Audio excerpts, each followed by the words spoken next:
Olá pessoal, começamos aqui agora o nosso vídeo de número 4, onde a gente vai detalhar um pouquinho mais do simulador, né? Entrar aqui um pouco no detalhe dentro aqui dos bloquinhos, né? Vamos começar aqui então pelo bloquinho Fix 101, ok? Parar o mouse aqui, ele já dá alguma descrição, né? Saída em M01, M01 é só uma posição de memória que ele envia a variável, depois a gente vai ver um pouco mais de detalhes sobre isso. Mas clicando aqui, ele já mostra um registrador, né? Um gráficozinho de tendência, né? É bem simples. Aqui a gente seleciona as penas, né? Que a gente quer que apareça ou não, né? Posição da válvula, escala automática ou, né, manual, tempo de divisão, cada quadradinho desse representa 3 segundos, né? E um botãozinho que a gente vai usar bastante aqui é o de arquivar, né? Ele vai salvando os valores aqui que são registrados aqui na tela, ok? Né? Só falando o arquivinho que foi salvo, um TXT, ok? A gente, né, amplifica a espessura da linha. Aqui questões de exportar por Excel, né? Formatação, vírgula, e se salva os valores ou não em unidade de engenharia, ok? Depois também a gente vai estar detalhando isso. E aqui tem um bar graphzinho, azul é o set point, vermelho é a PV, verde é a CO, né? Ou controle output, variável de processo e set point, ok? Então a gente... E aqui tem dois botãozinhos de comando, set point local ou remoto, né? No caso aqui pode ter uma lógicazinha que ele descreve um set point de um outro bloco de cálculo, né? Isso é tranquilo. Que no caso vem aqui desse slider aqui, ó. E também a opção de colocar a malha em automático manual. Se a gente clicar aqui, a malha instantaneamente passa para o modo manual, né? Ou seja, nós temos aqui um ambiente completo de simulação de uma tela de supervisório, de um processo, e representa bem um ambiente real de sintonia de malha, de ajuste de malha, né, que nós vamos estar trabalhando aí junto aos nossos clientes. Então, continuando aqui, esse botãozinho, às vezes, tá pessoal, vocês vão encontrar alguns bugzinhos, você clica e não acerta o ponto do botãozinho, mas é pouca, coisa pequena, né? Então aqui ele tem uma identificação, o tag é o Fix 101, que é o tag que aparece aqui, uma breve descrição, e aqui tem os parâmetros do P&D, né? Os parâmetros do controlador, né?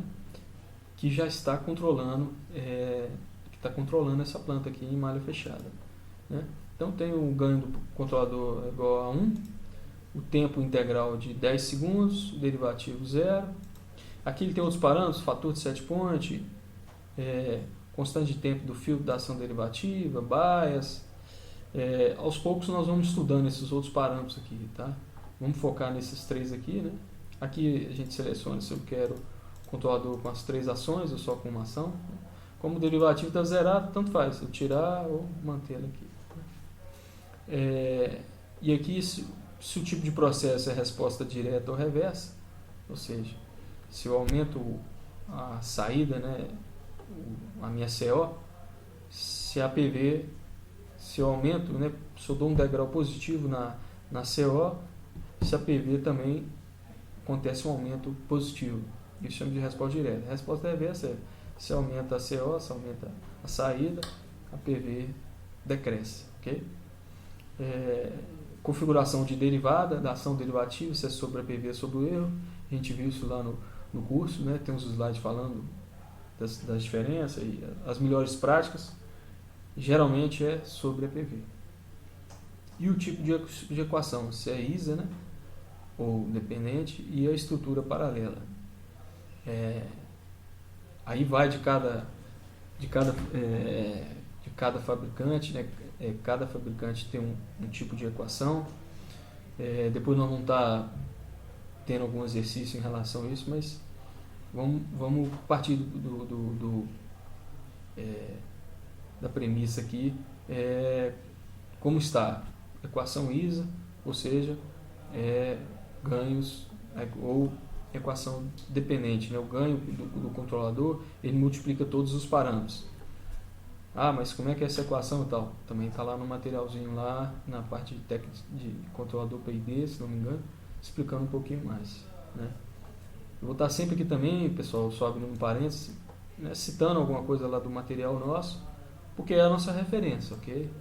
Sempre a gente vai estar, tiver alguma dúvida, né? Não vou estar esmiuçando aqui tudo, porque a gente já passou por essa etapa de falar da teoria lá no que treinamento, mas está tudo lá né, peço gentileza consultar o material bastante, que tem bastante informação lá, né? Aqui questão de escala, né, de 0 a 120 aqui é litros por minuto, né, a forma como foi configurado, poderia ser qualquer, né, escala aqui, no caso está configurada uma vazão em litros por minuto. O limite da saída, de 0 a 100%, né? E aqui são algumas configurações de internas do simulador, de variável de entrada e saída, que isso a gente vai ver um modo específico para como montar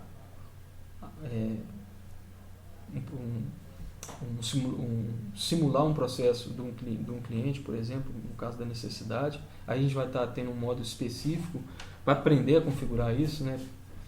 O foco desses materiais que a gente está fazendo aqui agora é desenvolver o conhecimento, não muito como é que a ferramenta funciona no detalhe, se dá para construir se a gente quiser, que você já garante e já adianta, que é muito tranquilo, mas não vamos focar nisso agora, vamos focar em sacramentar a teoria com a prática, né?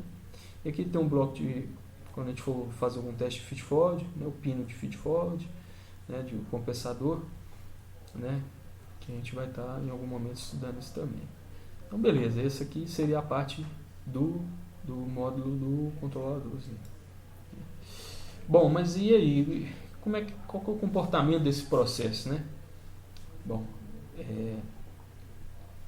aqui a gente viu os parâmetros do PID.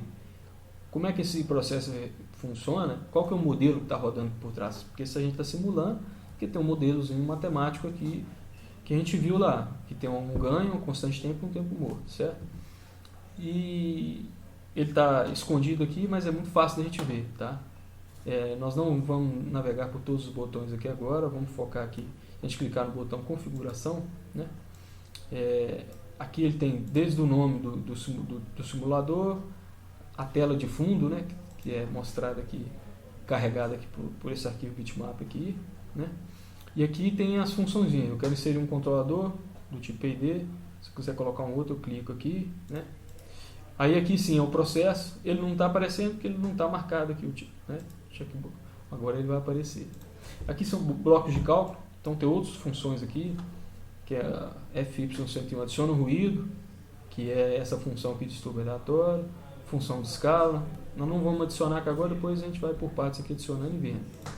O registrador, que é o gráficozinho, pode colocar um separado aqui para algum bloco de cálculo e tudo mais, né? Quando a gente insere o bloco PID, ele já vem com aquele registrador interno. Animação de texto, né? Aqui muda de cor e tal, né? Dá para animar alguma imagem como se fosse um supervisório, né? E botão de comando. Esses botões de comando aqui são configurados e inseridos aqui. Okay? Então perceba que dá para montar todo um simulador do zero aqui, customizado e tal, mas, de novo, não é foco nesse momento.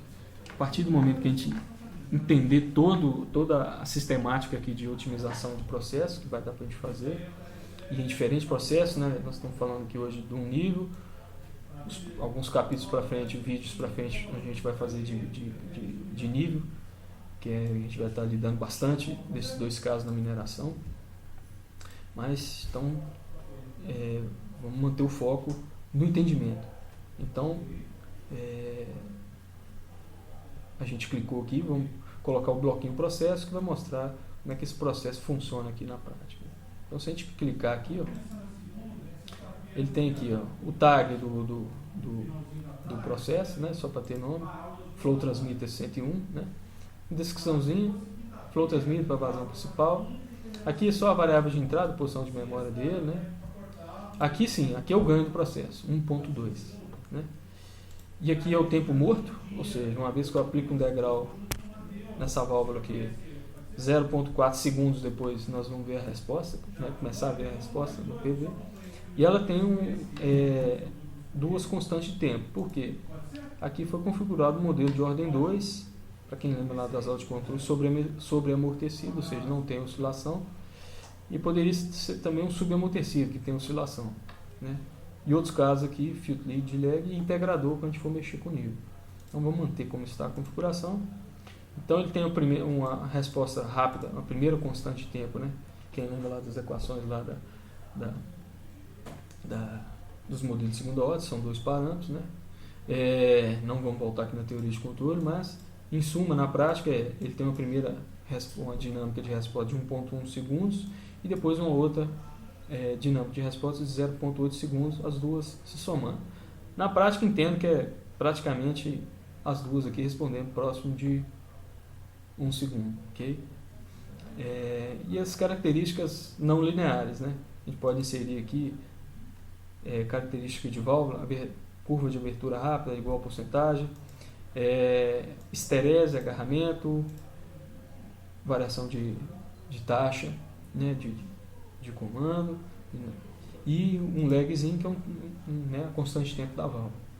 Mas também vamos deixar como está, vai ter momentos que a gente vai colocar esterese, identificar, agarramento, ou seja, todos os problemas de prática, né, de problemas de campo, que a gente, acho que se não me engano, nos penúltimos capítulos lá, capítulo 7, se não me engano, ou 6, trata disso, ok? Na teoria, por trás disso aqui, e aqui a gente vai estar simulando isso. Ok. Então é isso. Deu um atualizar aqui só porque eu cliquei em algum lugar e ele não me deixou sair. Mas tudo mantém como está, ok? Aqui ele mostra as variáveis, né? Mudando, né? Comportamento. E aqui as posições de memória de cada um. Então, beleza. Então, para a gente continuar aqui no vídeo, a gente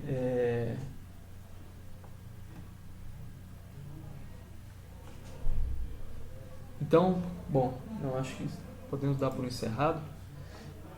Aí no próximo vídeo, a gente vai mostrar uma situação real, como se a gente tivesse, né, tendo que encarar um problema de otimização dessa malha, okay? Uma vez que a gente já entendeu que as principais funções dela no nível macro e no nível micro aqui de detalhe, ok? Valeu, muito obrigado.